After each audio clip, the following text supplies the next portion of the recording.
जय हिंद दोस्तों, मैं विशाल भाई पटेल स्वागत करता हूं आप सभी का आपके अपने परिवार एजुकेशन मसाला पर। तो आज हमारा जो टॉपिक रहने वाला है वो है रेशियो का। कुछ नए नए क्वेश्चंस यहां पर लेकर आए हैं जो आपका क्विक रिवीजन करेंगे आपके अपकमिंग रेलवे एग्जाम्स के लिए। तो सबसे पहला क्वेश्चन यहां पर आपको लिखा हुआ नजर आ रहा है कि ये आपका प्रोपोर्शन का क्वेश्चन दे रखा है। तो सीधी सी बात होती है कि अगर दो रेशियो आपस में बराबर करके लिखे जाते हैं तो उसमें ये आपका प्रोपोर्शन का साइन लगता है। इसमें बाहर बाहर की गुणा होती है और अंदर अंदर की गुणा होती है, दोनों गुणा को आपस में बराबर रख दिया जाता है। तो अगर आप इस बाहर वाले टर्म की गुणा इसके साथ में कराते हो 3.2 गुणा 16.2, इसको आपको अंदर वाली टर्म्स ये दो जिसके बारे में आपको नहीं पता है, इन दोनों की मल्टीप्लाई आप कराओगे, इन दोनों को बराबर में रख दोगे, बस यही होता है। प्रोपोर्शन का सीधा यही कॉन्सेप्ट है कि बाहर वाले टर्म्स की मल्टीप्लाई अंदर वाले टर्म्स की मल्टीप्लाई के बराबर होता है। इसको सॉल्व कर लेंगे तो आपके पास आंसर आ जाएगा। ठीक है, चलो भाई सॉल्व करते हैं। ये आपका क्या लिखा हुआ है 3.2, इसको आप ऐसे लिख सकते हो 1.6 इंटू, इसको आप लिख सकते हो 1.6 इंटू 2। ठीक है, और यहां पर इसको आप लिख सकते हो 8.1 इंटू 2, 8.1 इंटू 2। ठीक है, बराबर ये आपका क्या हो जाएगा एक्स स्क्वायर। अब ये एक्स स्क्वायर जो है वो अगर आपको हटाना है तो इधर आपका रूट लग जाएगा, इधर क्या लग जाएगा भाई, रूट लग जाएगा। चलो, ये 2 लिखा हुआ है, ये भी आपका 2 लिखा हुआ है, तो 2 2 आएगा, रूट के बाहर आ जाएगा भाई, रूट के बाहर आ गया। चलो, अब उसके बाद में अगर रूट के अंदर के वाले टर्म्स की बात करें तो यहाँ पे लिखा हुआ है 16 गुणा 81, ऐसे कर लेते हैं। पॉइंट वाले को अलग कर लेंगे, 0.01 ये बाहर आएगा तो क्या बन जाएगा 4, और ये बाहर आएगा तो क्या बन जाएगा 9। ठीक है, और ये बाहर आएगा तो 0.1 बन जाएगा। इतनी बेसिक अंडरस्टैंडिंग आपको होनी चाहिए। 9 चौके 36, 36 दूना 72, 72 में मल्टीप्लाई करोगे तो 7.2 हो जाएगा, बेसिकली 7.2। बी वाला जो ऑप्शन है वो करेक्ट हो गया। एकदम बेसिक से चीज़ों को आपको समझा रहे हैं किस तरीके से ब्रेक करके आप चीज़ों को बाहर निकाल लीजिएगा। ठीक है, चलो, छोटी सी बात हमने यहाँ पर समझी कि बाहर वाले टर्म्स की मल्टीप्लाई अंदर वाले टर्म्स के बराबर होती है। चलो, दूसरा क्वेश्चन, दूसरा कॉन्सेप्ट। आपके पास रेशियो दे रखे हैं, इनमें से बताना है कि सबसे बड़ा रेशियो क्या है। अब ये जो है आपका ग्रुप डी में पूछा गया है और टेक्नीशियन में भी पूछा गया है, अभी जो पेपर आपका ग्रेड 3 का हुआ है दिसंबर में। चलो, रेशियो का कंपेयर कैसे करते हैं भाई, रेशियो कैसे हम बता सकते हैं कौन सा रेशियो बड़ा है कौन सा रेशियो छोटा है। तो छोटी सी बात आपको बताते हैं। बेसिकली रेशियो जो आपका होता है ए अनुपात बी, ये कुछ नहीं, ये ए बटे बी ही होता है। ए बटे बी को ही आप ऐसे लिख सकते हो, यानी हर एक रेशियो अपने आप में एक फ्रैक्शन है। ये 2/3 है, ये आपका 5/4 है, ये 5/4 है, ये आपका 3/2 है, ये आपका 3/2 है, और ये आपका 4/5 है, 4/5 है। अब फ्रैक्शन का कंपेयर बहुत सारे तरीके होते हैं, ऐसा कर लो वैसा कर लो ऐसा कर लो वैसा कर लो, कुछ नहीं करना, सिर्फ एक हम आपको तरीका बताएंगे। मतलब वो हर जगह काम करेगा। चाहे हो सकता है भले आपका 2 सेकंड 4 सेकंड समय ज़्यादा लग जाए, लेकिन अल्टीमेटली हमारा आंसर आना चाहिए। पहली सबसे प्रायोरिटी तो यही रहती है। अब हम क्विक रिवीजन कर रहे हैं ना, तो ऐसे कॉन्सेप्ट पर फोकस ज़्यादा करेंगे जो आपका आंसर लेकर आए।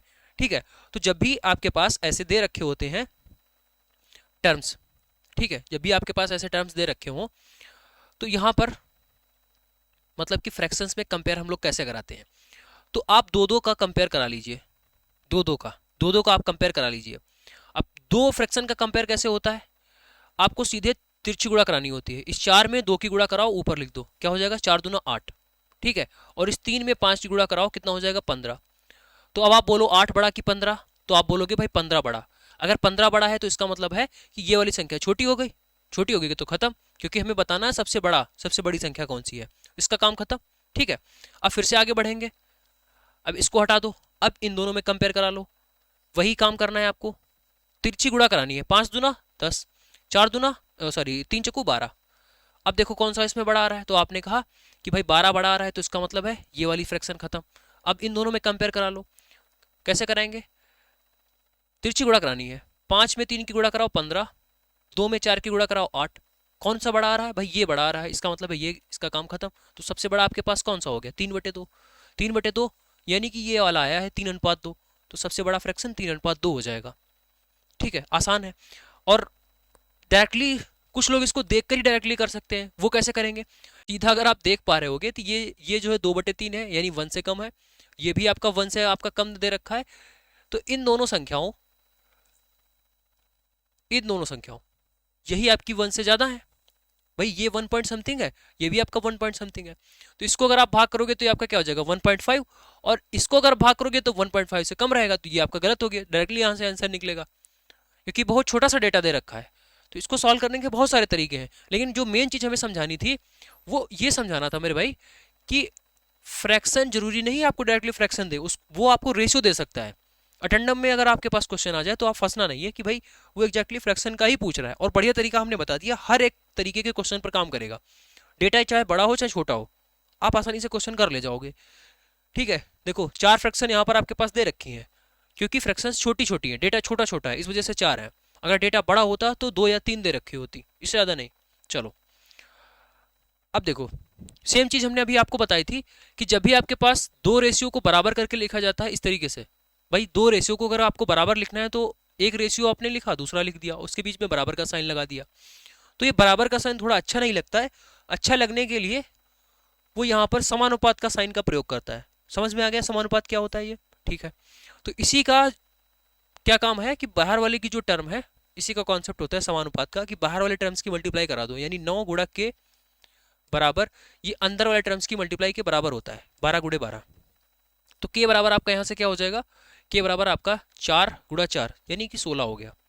ठीक है 16, तो जल्दबाजी में 16 नहीं टिक करेंगे, जल्दबाजी में 16 आपको नहीं टिक करना है, तो यहाँ पर आपका हो जाएगा 17, क्योंकि के प्लस 1 की वैल्यू आपसे पूछ रहा है, के प्लस 1 की वैल्यू आपसे यहाँ पर पूछी जा रही है।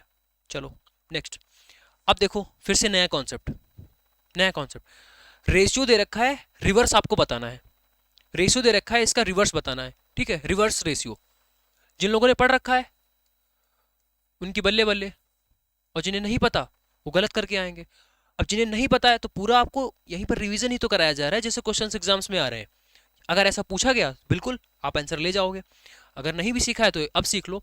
अगर यहाँ पर डेटा 1:2 दे रखा होता तो इसका रिवर्स तो आप सभी लोग कर लोगे कि 2:1 हो गया, यानी उल्टा करके लिखना होता है, सीधा उल्टा करके लिखना होता है। लेकिन यहाँ पर दिक्कत यह है कि 3 रेशियो दे रखे हैं, अब इसका रिवर्स करना है। अच्छा, रिवर्स का मतलब ही क्या होता है, व्युत्क्रम का मतलब क्या होता है? एक बात मेरे भाई समझो कि ये रेशियो क्या होता है, फ्रैक्शन ही तो है। अभी हमने आपको बताया कि ये 1:2 लिखा हुआ है, तो ये क्या है, ये फ्रैक्शन ही तो है, ये फ्रैक्शन ही तो है। अब हमें इसका चाहिए रिवर्स, इस फ्रैक्शन का रिवर्स चाहिए, तो जब आप इस फ्रैक्शन का रिवर्स करोगे तो ये 2/1 बन जाएगी। अब इस 2/1 को आप फिर से रेशियो में लिखोगे तो 2:1 बन रहा है, यानी पूरा प्रोसीजर आप समझ गए कैसे चलता है। इसको आपने फ्रैक्शन में कन्वर्ट किया, फ्रैक्शन में कन्वर्ट करने के बाद में आपने इसका रिवर्स किया तो 2:1 हो गया, वापस से इसको आपने रेशियो में बना दिया। तो बेसिकली इसको यहां से ऐसे कर लेते हो डायरेक्ट 1:2 2:1। लेकिन जब चीजें यहाँ पर 3 रेशियो में आ जाती हैं तब ये काम डायरेक्ट नहीं हो पाता है, तो क्या करना पड़ेगा, तो मेरे भाई आपको इधर से जाना पड़ेगा। एक होता है शॉर्टकट, आपने ऐसे कान पकड़ लिया, लेकिन जब 3 रेशियो आ जाएंगे तो ऐसे कान नहीं आप पकड़ पाओगे। अब आपको क्या करना पड़ेगा, पूरा घुमा के दूसरा कान इधर से ऐसे पकड़ना पड़ेगा, यानी काम वही हो रहा है, कान ही पकड़ रहे हैं, लेकिन इस तरीके से करना पड़ेगा। समझ पा रहे हो? देखो इसका हमें क्या बताना है, इसका हमें रिवर्स बताना है। तो 1:2:3, तो इसका रिवर्स करोगे तो 1/1 हो गया, इस संख्या का रिवर्स करोगे तो 1/2 हो गया, इसका रिवर्स करोगे तो 1/3 हो गया, और सभी में क्या लगा देना है, अनुपात। अभी 3 रेशियो है, इस वजह से कहानी थोड़ी बदली है। हमने क्या किया, कुछ भी नहीं, डायरेक्ट तरीका बता रहे हैं आपको। ऐसे भी अगर बिल्कुल करोगे तब भी तो आपका टाइम लगेगा। इसी प्रोसेस को हम थोड़ा शार्ट में बता रहे हैं कि 1 था तो 1 का उल्टा 1/1, 2 था 2 का उल्टा 1/2, 3 था तो 3 का उल्टा 1/3। बस।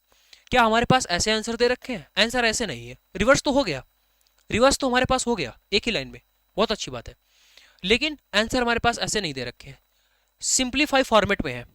आपको पता होगा रेशियो कभी भी फ्रैक्शन में नहीं होता है, हो जाता है लेकिन उसको सिंप्लीफाई कर दिया जाता है। जैसे आपने पढ़ रखा होगा 4/2 कभी भी आंसर नहीं मिलेगा। आंसर क्या मिलेगा, इसको काट के लिखते हैं ना 2, ठीक है, तो वही चीज इसको सिंप्लीफाई भी करना होगा, तब आंसर आपका मैच करेगा। ठीक है, अब सिंप्लीफाई कैसे करोगे, एक पॉइंट होता है कि रेशियो में आप किसी भी संख्या से गुणा करा दो, रेशियो में आप किसी भी संख्या से गुणा करा दो, वैल्यू चेंज नहीं होती है। जैसे आपके पास 1:2 लिखा हुआ है, ठीक है, आपकी मर्जी, इसमें चाहे 3 से गुणा करा दो चाहे 4 से गुणा करा दो, वैल्यू चेंज नहीं होगी। जैसे आपने 3 से गुणा कराई तो ये 3:6 बन गया, और फिर से इसको कट करोगे तो 1:2 फिर से आ गया।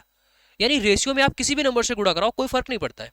जैसे आप इसमें 4 से गुणा कराओगे तो ये 4:8 बन गया, लेकिन फिर से आप इसको कट करोगे तो 1:2 फिर से बन गया। ध्यान से समझना कि रेशियो में आप किसी भी नंबर से गुणा करा सकते हो। हमें ऐसे नंबर से यहाँ गुणा करानी होगी जो इसके डिनोमिनेटर को हटा दे, यानी हर में जो चीजें आ रही वो हट जाए, आंसर हमें मिल जाएगा। हालांकि ये रिवर्स हो चुका है, लेकिन हमें इसका सिंप्लीफाई फॉर्मेट चाहिए। तो किस नंबर से गुणा कराएंगे? जो भी आपका हर में नंबर दे रखा होगा उसके एलसीएम से गुणा करानी होती है।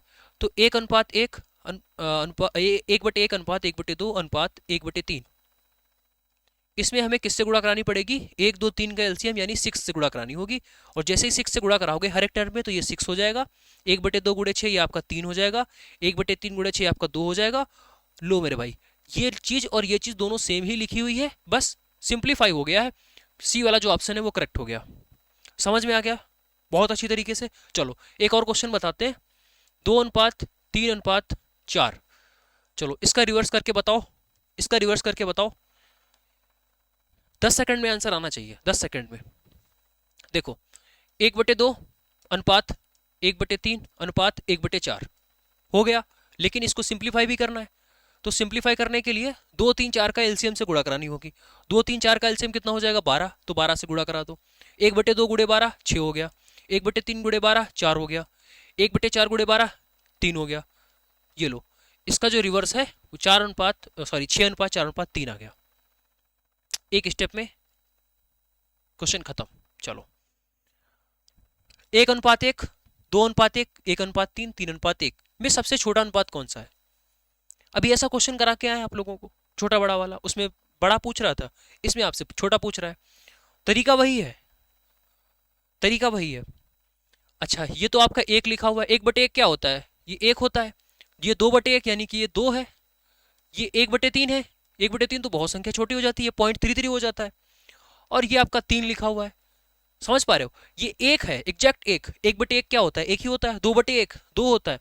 ये 1/3 है, सबसे छोटा संख्या क्या हो जाएगी? यही हो जाएगी भाई, 1/3, 1 से भी छोटा है। तो 1/3 ये वाला आंसर सही हो गया। रेशियो ऑफ फ्रैक्शन कोई अलग चीज नहीं है, रिप्रेजेंट करने का तरीका है। चलो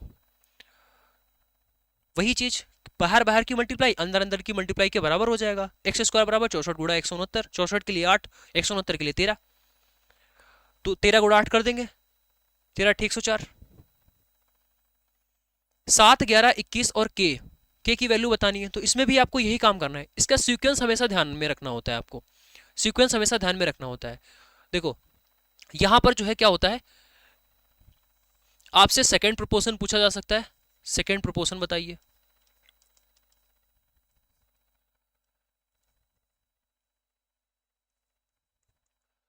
सेकंड प्रोपोर्शन यानी बोल सकते हैं द्वितीय अनुपात।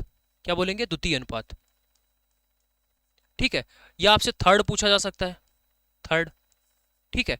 या आपसे मिड पूछा जा सकता है, मिड। ठीक है। और या तो आपसे फोर्थ पूछा जा सकता है, फोर्थ। ये 1 2 3 4 टाइप के क्वेश्चंस बनते हैं। तो जब भी अनुपात समानुपात का कोई क्वेश्चन लिखा हो जैसे ये, तो अगर आपसे यहां पर पूछ दे फर्स्ट प्रोपोर्शन तो ये फर्स्ट प्रोपोर्शन होता है। अगर सेकंड प्रोपोर्शन की बात करें तो ये आपका सेकंड प्रोपोर्शन है। थर्ड प्रोपोर्शन की बात करें तो ये थर्ड है। और फोर्थ प्रोपोर्शन की बात करें तो ये फोर्थ है। ठीक है। अब देखो जब भी आपके पास क्वेश्चन आएगा, जैसे इस क्वेश्चन में अगर ये जो के पूछ रहा है ये चौथे नंबर पर है, तो इसका मतलब है इस क्वेश्चन में डायरेक्टली वो ये पूछ सकता था कि इसका चतुर्थ अनुपात बताइए। ये 3 संख्याएं आपको दे रखी होंगी, 7 11 और 21 में चतुर्थानुपात बताइए, फोर्थ प्रोपोर्शन बताइए। वो ऐसे पूछ सकता था, सेम ही क्वेश्चन सेम आंसर। ठीक है। अब अगर पूछ दे कि 7 11 13 7 11 और 21 में थर्ड प्रोपोर्शन बताइए, तृतीय अनुपात बताइए, तो आप क्या करोगे? आप क्या करोगे इसमें? 7 11 ये पहला हो गया, ये दूसरा हो गया। अब उसके बाद में तीसरा अगर वो आपसे पूछ रहा है, इसका मतलब है कि तीसरा हमें नहीं पता है, उसको x मान लोगे। आगे कौन सी संख्या दे रखी है? 21। बस अब इसको हम लोग क्या कर लेंगे? सॉल्व कर लेंगे। ये थर्ड प्रोपोर्शन आ गया। संख्या वही है, संख्या वही है, लेकिन अब आपको इस तरीके से रिप्रेजेंट करना होगा और आगे का सॉल्व करने का प्रोसेस आप लोग जानते हो। ठीक है। और जैसे कि इस क्वेश्चन में क्या था, इस क्वेश्चन में सॉल्व कैसे होगा? 7 अनुपात 11। ठीक है, समानुपात 21:k।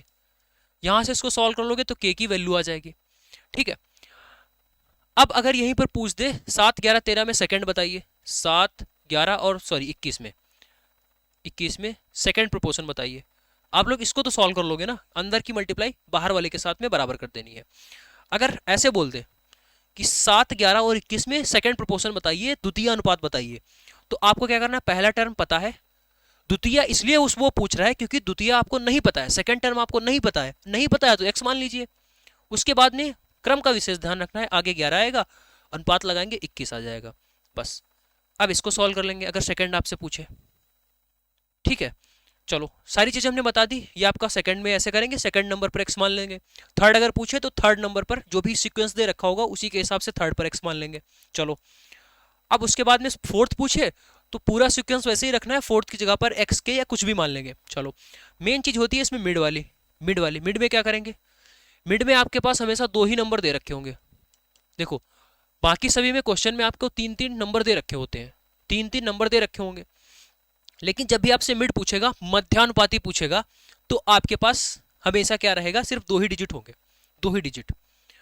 तो अगर आपके पास 2 ही जो नंबर दे रखे होंगे, सिंपली आपको क्या करना होगा, उन दोनों नंबर की मल्टीप्लाई करके रूट ले लेना होगा, यही मिड होता है। जो भी आपके पास 2 नंबर दे रखे हो, A B, root A B. मध्यानुपाती क्या होता है, रूट ए बी होता है। क्यों होता है अभी क्वेश्चन में आपको बताएंगे। ठीक है, हालांकि इस क्वेश्चन का आंसर क्या हो जाएगा, 11 गुणे 21 बटे 7, 7 21, 11 33, सी वाला जो ऑप्शन है वो करेक्ट हो जाएगा। चलो, 5, 10, 12 का चतुर्थानुपाती अभी हम आपको समझा के आए हैं। चतुर्था की बात कर रहा है तो सबसे पहले 15 लिखेंगे, फिर उसके बाद में 10 लिख देंगे, फिर आपका आगे आएगा 12, फिर फोर्थ प्लेस पर पूछा गया तो फोर्थ वाला x मान लेंगे। इन दोनों की मल्टीप्लाई इसकी मल्टीप्लाई के बराबर हो जाएगा। 120, 15 8 120, ए बराबर 8 हो जाएगा। ठीक है, चलो, इसमें भी चतुर्थानुपाती पूछ रहा है तो अंदर वाले टर्म्स की मल्टीप्लाई यहां पर x कर लेंगे, 25 गुणे 12 बटे में 15 कर लेंगे, तो 25 गुणे 12 बटे में 15, तो यहां पर 5 25, 5 की 20। ठीक है, तो बी वाला जो ऑप्शन है वो आपका यहां से करेक्ट हो जाएगा। तो इसको भी बहुत आसानी से हम लोग कर लेंगे, कोई दिक्कत नहीं है। चलो, इसका जो आंसर है वो आप लोग हमें कमेंट बॉक्स में बताइए, बहुत ही आसान तरीका। चलो नेक्स्ट, 25 और 26 का मध्यानुपाती, मिड प्रोपोर्शन। जब भी आपसे यहां पर मिड प्रोपोर्शन पूछ देगा तो क्या करेंगे, चलो देखो, मध्यानुपाती क्या होता है, यानी बीच में। तो जो आप लिख रहे थे पीछे, सारी चीजें हमने आपको बताई। जैसे पीछे वाले क्वेश्चन में अगर आप देखोगे तो ये पहला हो गया, ये दूसरा टर्म हो गया, ये तीसरा टर्म हो गया, ये चौथा टर्म हो गया। इसके साथ साथ में हम ये भी बात बोल रहे हैं कि बाहर वाले टर्म्स की मल्टीप्लाई अंदर वाले टर्म्स के बराबर करनी होती है। तो इसका मतलब ये हो गया कि ये वाले दोनों टर्म्स, इसको क्या बोलते हैं, बाहरी वाले टर्म। ठीक है, बाह्य पद। और ये दोनों जो होते हैं इनको बोलते हैं आंतरिक पद या मिड टर्म। मिड टर्म, इन दोनों को मिड टर्म बोला जाएगा, इन दोनों को एक्सटर्नल टर्म बोला जाता है। यानी जो सेकंड प्लेस पर होगा और जो थर्ड प्लेस पर होगा, इनको मिड टर्म बोलते हैं। ठीक है, अब समझ में आ गया क्वेश्चन कि 25 और 36 का मिड टर्म बताइए। यानी मिड टर्म आपसे पूछ रहा है, इसका मतलब है कि मिड टर्म हमें नहीं पता, मिड टर्म हमें नहीं पता। तो ये जो पता है वो क्या है, ये बाह्य पद होंगे। 25 और 36 ये आपके बाह्य पद है। तो मिड वाले हमें नहीं पता है तो x मान लेंगे। और आप जब भी ऐसा क्वेश्चन आ जाए, जब भी ऐसा क्वेश्चन आ जाए तो मिड टर्म को हमेशा बराबर माना जाता है। यानी जो आप इसको मानोगे सेम वैल्यू इसको भी मानोगे। ठीक, ये छोटी सी बात आपको ध्यान रखनी होगी। ऐसा नहीं कि आप इसको x मान रहे हो इसको y मान, नहीं, दोनों चीजें सेम करनी होगी, तभी आंसर आ पाएगा, वरना नहीं आएगा। तो अब सॉल्व कर लेंगे। ये क्या हो जाएगा, 25 गुणे 36 बराबर x गुणे x, x गुणे x। तो x की वैल्यू क्या हो जाएगी, एक्स स्क्वायर इधर हो गया और 25 गुणा 36, तो x बराबर क्या हो गया, x बराबर अंडर रूट 25 गुणा 36। यानी 25 क्या था, गुणा 36, यानी जो भी दो टर्म दे रखे होंगे इनकी मल्टीप्लाई करके रूट ले लेना है। यही चीज तो हमने आपको बताई थी पीछे।